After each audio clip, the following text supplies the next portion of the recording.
ঠাকুরের আতুল চরণে প্রণাম জানিয়ে, আরাধ্যা জগৎজননী বড় মায়ের আতুল চরণে প্রণাম জানিয়ে, পরম পূজ্যপাদ বরদার চরণে প্রণাম জানিয়ে, পূজনীয় আচার্য দেবের চরণে প্রণাম জানিয়ে সকলকে আনন্দিত জয়গুরু বলে আলোচনা প্রসঙ্গে তৃতীয় খণ্ডে 6ই শ্রাবণ 1349 সাল বুধবার সম্প্রতি সপ্তদশ ঋত্বিক অধিবেশন সমাপ্ত হয়েছে।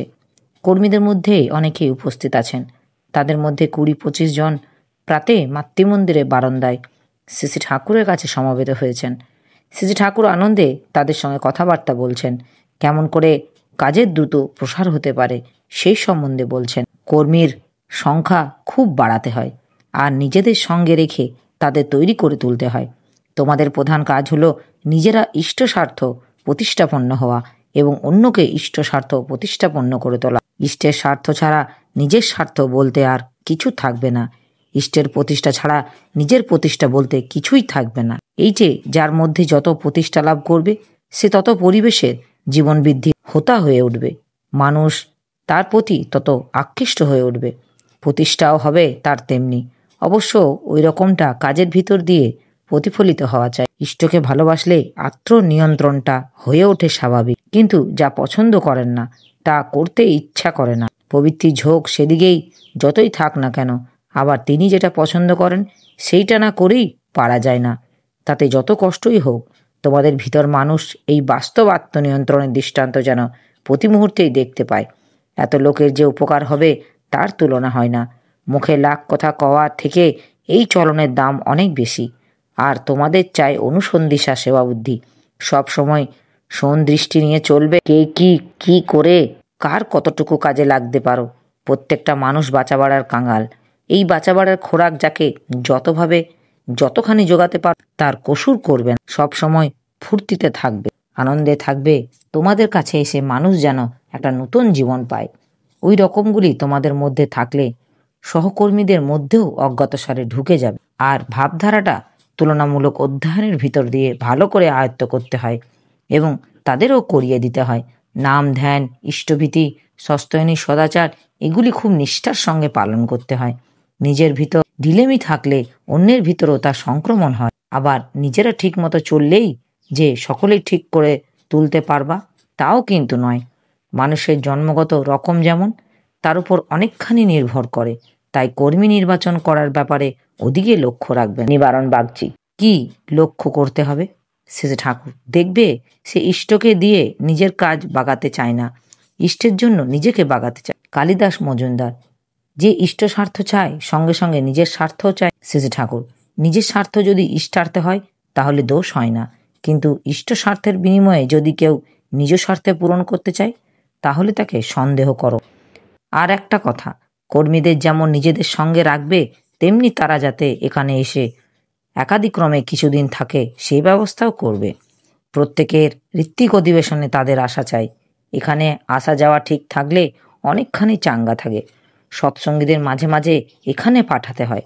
অনিল গঙ্গোপাধ্যায় অনেক সময় কর্মক্ষেত্রে দেখা যায় যে কর্মীদের পরস্পরের মধ্যে মিলমিশ নেই, একজনের আরেকজনের কথা শুনতে পারে না।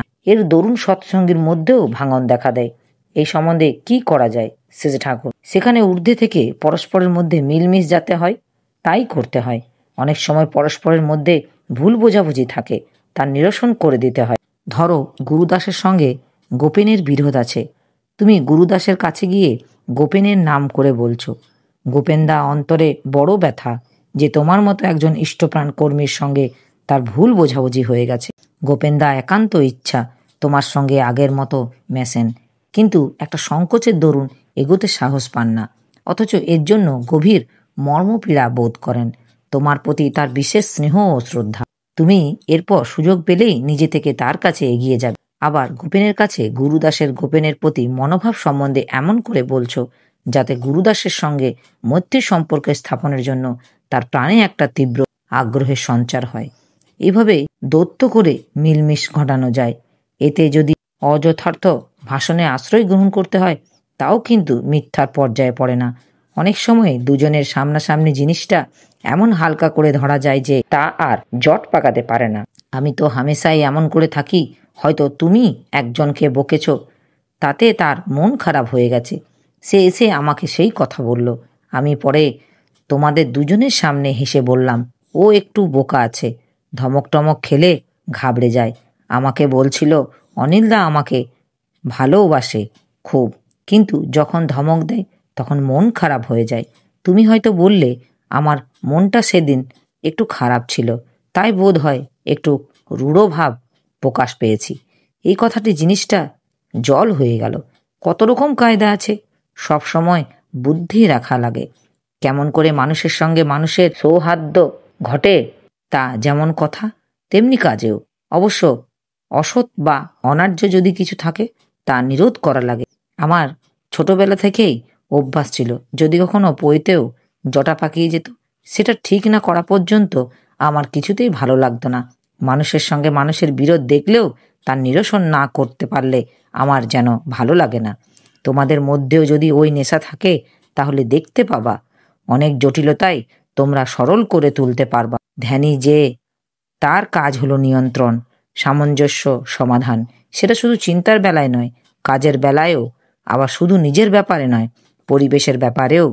দায়িত্বে তোমাদের শেষ নেই। শৈলেন ভট্টাচার্য: এত দায়িত্ব কি পালন করা যায় শ্রীজি ঠাকুর?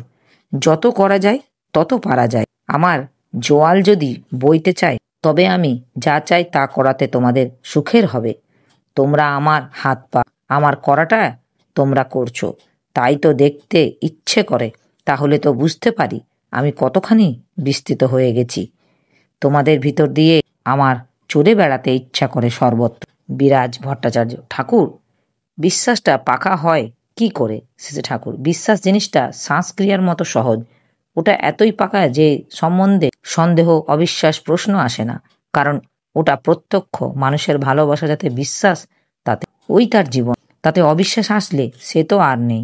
সদ্গুরুর সান্নিধ্যে এসে মানুষ বাস্তবে যতটুকু তাকে অনুসরণ করে, অপ্রত্যাশী হয়ে ভালোবেসে, তার ভিতর দিয়ে তার যে অভিজ্ঞতা হয়, সেও অভিজ্ঞতা তাকে বলে দেয় যে বিশ্বাসের অমন্তর স্থল আর নেই। কারণ মানুষ জীবনে অত সুখ আর কিছুতেই পায় না, অত স্বস্তি আর কিছুতেই পায় না। এইটুকু তার জীবনের অমৃত। তাই বিশ্বাস না করে সে যাবে কোথায়? অনেকে প্রথম দেখাতেই ভালোবাসা হয়, তাদের বিশ্বাসও হয় তত। বিশ্বাস যাকে বলে তা একবার হলে কখনো নষ্ট হয় না। বিশ্বাস সম্বন্ধে সত্যানুসরণে অনেক কথা আছে বিরাজদা, তার অনেকগুলি আমার মুখস্থ আছে। শ্রীজি ঠাকুর: কন তো দেখি। বিরাজদা: বিশ্বাসেই বিস্তার ও চৈতন্য এনে দিতে পারে, আর অবিশ্বাসের জড়ত্ব, অবসাদ, সংকীর্ণতা এনে দেয়। বিশ্বাস যুক্তি তর্কের পার। তুমি যেমনতর বিশ্বাস করবে, যুক্তিতর্ক তোমাকে তেমনতর সমর্থন করবে। শ্রীজি ঠাকুর: বেশ সুন্দর তো। বিরাজদা: আরও আছে শ্রীজি ঠাকুর, কন। বিরাজদা: ভাবেই বিশ্বাসের প্রতিষ্ঠা। যুক্তিতর্ক বিশ্বাসকে এনে দিতে পারে না। ভাব যত পাতলা, বিশ্বাস তত পাতলা, নিষ্ঠা তত কম। শ্রীজি ঠাকুর: ভাব মানে জানেন তো? ভাব মানে হওয়া, হওয়ার পেছনে থাকে করা। যার করা যত বেশি থাকে তার ভাব বা হওয়াও হয় ততখানি। আবার ভাবের মানে অনুরাগ হয়, অর্থাৎ ইষ্টের জন্য করা ও ভালোবাসা যার যত বেশি, তার বিশ্বাসও তত গভীর। বিরাজদা: সব জানাশোনা সত্ত্বেও যে অনেক সময় মন টলে যায়। শ্রীজি ঠাকুর: মনের রাজ্যে মানুষের ওঠা পড়া আগেই, ওদিকে খেয়াল দিতে নেই। বিশ্বাসের প্রতিকূল চিন্তা যখন মনে জাগে তাকে কিছুতেই আমল দিতে নেই।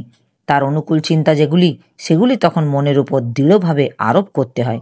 সঙ্গে সঙ্গে সেইভাবে বলতে হয়, করতে হয়, লিখতে হয়, গান গাইতে হয়। তখন আর সেটা দাঁড়াতে পারে না। গভীর বিশ্বাসী যারা, তাদের সঙ্গ করলেও ভালো ফল হয়। বিশ্বাস হারালে কিন্তু মানুষ নিঃসম্বল, দেউলিয়া। তার বল, শক্তি, জ্ঞান কিছু থাকে না।